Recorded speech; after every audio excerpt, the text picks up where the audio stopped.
শ্রী শ্রী মায়ের চরণে শতকোটি প্রণাম।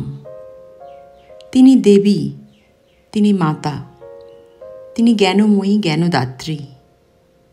শ্রীমা যে দেবী, শ্রীরামকৃষ্ণ তার পরিচয় দিয়ে গেছেন। শ্রীমা নিজ মুখেও বহুবার বলে গেছেন, শ্রীরামকৃষ্ণের সঙ্গে তিনি অভিন্ন।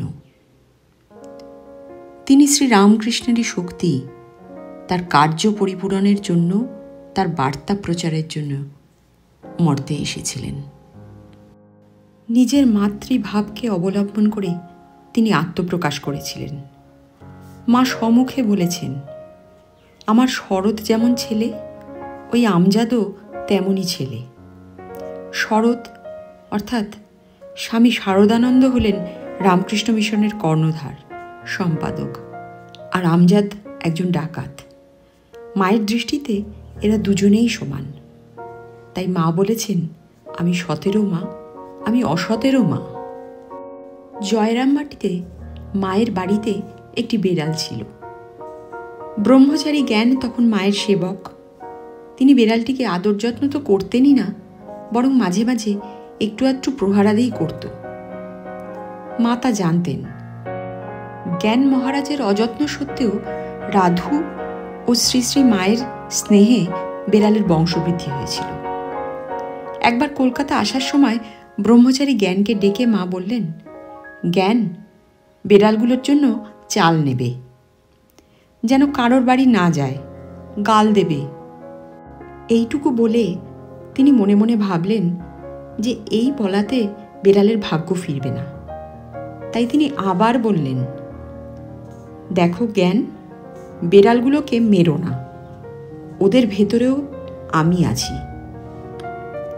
যা দেবী সর্বভূতেষু মাতৃরূপেণ সংস্থিতা। তিনিই যে আমাদের শ্রী শ্রী মা, নিজেই তিনি তার পরিচয় দিয়ে গেছেন। তিনি বলেছেন, আমি মাতৃরূপে সর্বভূতে, এমনকি ওই বেড়ালগুলোর মধ্যেও আমি রয়েছি। একবার এক যুবক ভক্তের নামে খুব দুর্নাম রটেছে। মায়ের কাছে তার নামে অভিযোগ এলো এবং কিছু ভক্ত মাকে অনুরোধ করলেন মা যেন ওই যুবকটিকে তার কাছে আসতে নিষেধ করেন। কিন্তু মা বললেন, মা হয়ে তাকে আসতে নিষেধ করি কেমন করে? অমন কথা আমার মুখ দিয়ে বেরোবে না।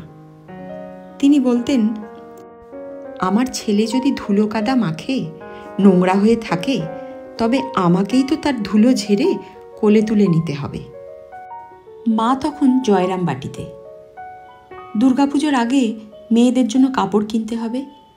জয়রামবাটিতে যে ব্রহ্মচারীটি ছিলেন, তিনি ছিলেন স্বদেশী ভাবাপন্ন।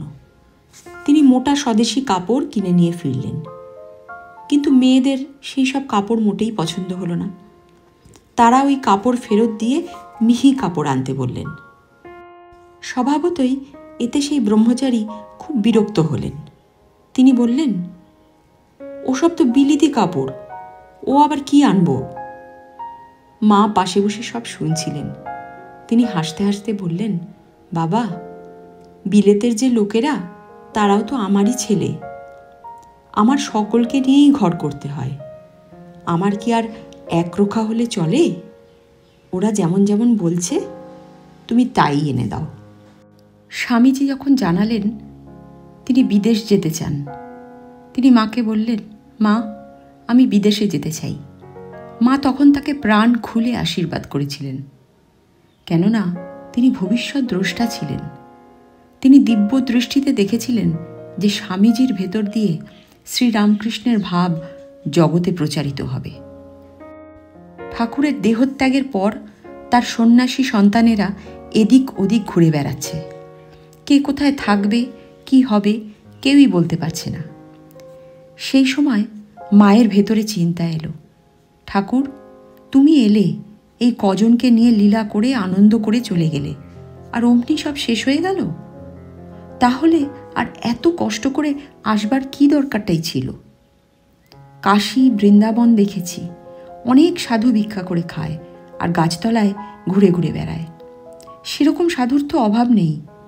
তোমার নাম করে সব ছেড়ে বেরিয়ে তোমার ছেলেরা যে দুটো অন্যের জন্য ঘুরে ঘুরে বেড়াবে, তা তো আমি দেখতে পারবো না। আমার প্রার্থনা, তোমার নামে যারা বেরোবে তাদের মোটা ভাত কাপড়ের অভাব যেন না হয়। ওরা সব তোমাকে আর তোমার সব ভাব আর উপদেশ নিয়ে একত্রে থাকবে, আর এই সংসার তাপদগ্ধ লোকেরা তাদের কাছে এসে তোমার কথা শুনে শান্তি পাবে। সেই জন্যই তো তোমার আশা। ওদের ঘুরে ঘুরে বেড়ানো দেখে আমার প্রাণ আকুল হয়ে ওঠে। মা বলছেন, এর জন্য ঠাকুরের কাছে কত কেঁদেছি, প্রার্থনা করেছি, তবে তো তার কৃপায় আজ মঠ চালু হয়েছে। তারপর থেকে নরেন ধীরে ধীরে সমস্ত কিছু তৈরি করলে। শ্রী শ্রী মা ছিলেন জ্ঞানময়ী, জ্ঞানদাত্রী। শ্রী রামকৃষ্ণ বলেছেন, ও সরস্বতী, জ্ঞান দিতে এসেছে। মা বলেছিলেন, দেখো বাবা, তিনি অর্থাৎ শ্রী রামকৃষ্ণ যে সমন্বয় ভাব প্রচার করবার মতলবে সব ধর্মমত সাধন করেছিলেন, তা কিন্তু আমার মনে হয়নি। এই যুগে তার ত্যাগই হলো তার বিশেষত্ব। স্বামীজি বারবার বলে গেছেন, সমন্বয়াবতার শ্রী রামকৃষ্ণ। আর শ্রী শ্রী রামকৃষ্ণ স্বয়ং বলে গেছেন, আমি নিজে থেকে কিছুই করিনি, মা আমাকে যেমন করিয়েছেন বলিয়েছেন তেমনি করেছি, তেমনিই বলেছি। সমন্বয় যদি তার জীবনের ভেতর দিয়ে প্রচারিত হয়ে থাকে, সে সমন্বয় তিনি করেননি, সে সমন্বয় করিয়েছেন স্বয়ং জগদম্বা। শ্রী রামকৃষ্ণ যেসব ভাব প্রচার করেছেন তা বুদ্ধি দিয়ে সৃষ্ট হয়নি, সেসব হয়েছে আপনা থেকে, সেসব উৎসারিত হয়েছে তার হৃদয় থেকে, জগন্মাতারই শক্তিতে। জগতের মাই তাকে সেসব ভাব জুগিয়ে এসেছেন। শ্রী শ্রী ঠাকুর সারদা দেবী সম্পর্কে আরও অনেক কথাই বলেছেন। তিনি বলতেন, ও আমার শক্তি। শ্রীরামকৃষ্ণ ভগবান, সারদা দেবী আদ্যাশক্তি ভগবতী, যুগাবতারের শক্তিরূপিণী, যিনি যুগে যুগে অবতারের লীলাসঙ্গী হন। শ্রীরামকৃষ্ণের জীবনে দেখি তিনি ইঙ্গিত করেছেন সারদা দেবী সীতা এবং রাধা। পঞ্চবটিতে সাধনার সময় শ্রীরামকৃষ্ণ যখন সীতার দর্শন পান, তখন হাতে ডায়মন্ড কাটা বালা দেখেছিলেন। পরবর্তীকালে তিনি মায়ের জন্যেও ওই রকম বালা তৈরি করিয়ে সকৌতুকে বলেছিলেন, আমার সঙ্গে ওর এই সম্বন্ধ। শ্রীরামকৃষ্ণ স্পষ্টতই নিজেকে কৃষ্ণ এবং রাম আর সারদা দেবীকে রাধা এবং সীতা বলে নির্দেশ করেছেন। শ্রীরামকৃষ্ণ এখানে সারদা দেবীকে তার নিজের চেয়েও অনেক উঁচু আসনে স্থাপন করেছিলেন। তিনি বলেছেন, ওই যে মন্দিরে মা অর্থাৎ ভবতারিণী রয়েছেন, আর এই নহবতের মা সারদা দেবী অভেদ। মা একদিন শ্রী শ্রী ঠাকুরকে প্রশ্ন করেছিলেন, আমি তোমার কে? সহজ কণ্ঠে ঠাকুর বলেছিলেন, তুমি আমার মা আনন্দময়ী। অন্য একদিন শ্রীমা শ্রীরামকৃষ্ণকে জিজ্ঞাসা করেছিলেন, আমাকে তোমার কি বলে মনে হয়? জবাবে ঠাকুর বললেন, যে মা মন্দিরে আছেন তিনি এই শরীরের জন্ম দিয়েছেন, ও এখন নহবতে বাস করছেন, আর তিনি এখন আমার পদসেবা করছেন। শ্রী শ্রী মা তাকে পতি, গুরু এবং ইষ্টরূপে সেবা পূজা করেছেন। শ্রী রামকৃষ্ণ ও সারদা দেবী যখন দক্ষিণেশ্বরে একত্রে বসবাস করতেন, সেই প্রসঙ্গে শ্রীমা বলতেন, সে যে কি অপূর্ব দিব্য ভাবে থাকতেন তা বলে বোঝাবার নয়। কখনো ভাবের ঘোরে কত কথা বলতেন, কখনো হাসতেন, কখনো কান্নাকাটি করতেন, কখনো একেবারে সমাধিস্থ হয়ে স্থির হয়ে বসে থাকতেন। এই রকম সমস্ত রাত চলত।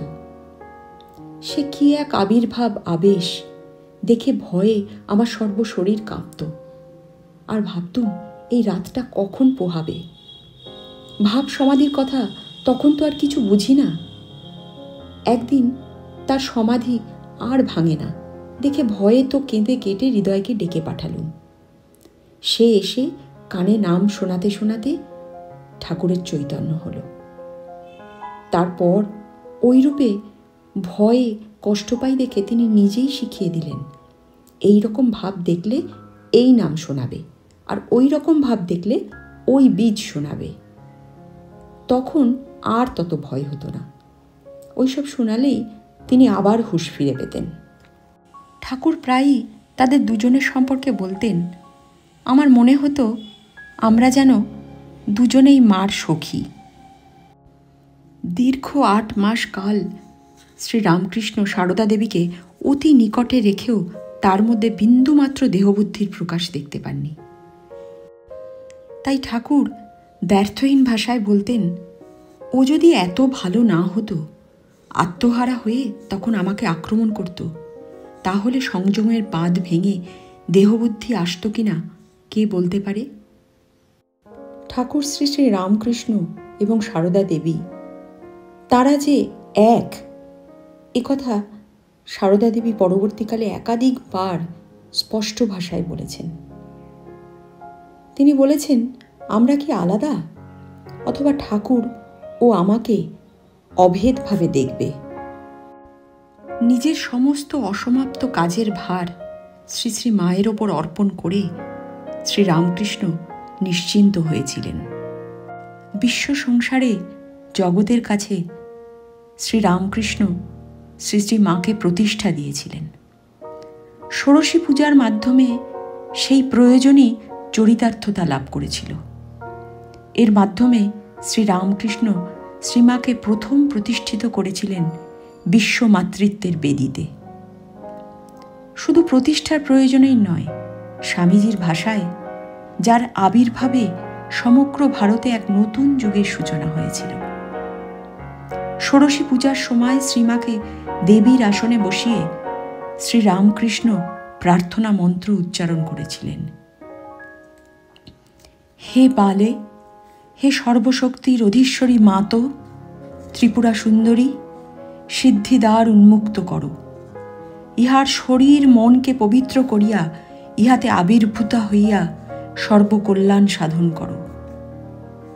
এবং পূজা শেষে দেবীর কাছে নিজেকে নিবেদন করে নিজের সমস্ত সাধনার ফল, জপের মালা প্রভৃতি সর্বস্ব তার চরণে চিরকালের জন্য সমর্পণ করেছিলেন। জগতের সাধন ইতিহাসে এ একটি অনন্য সাধারণ দৃষ্টান্ত।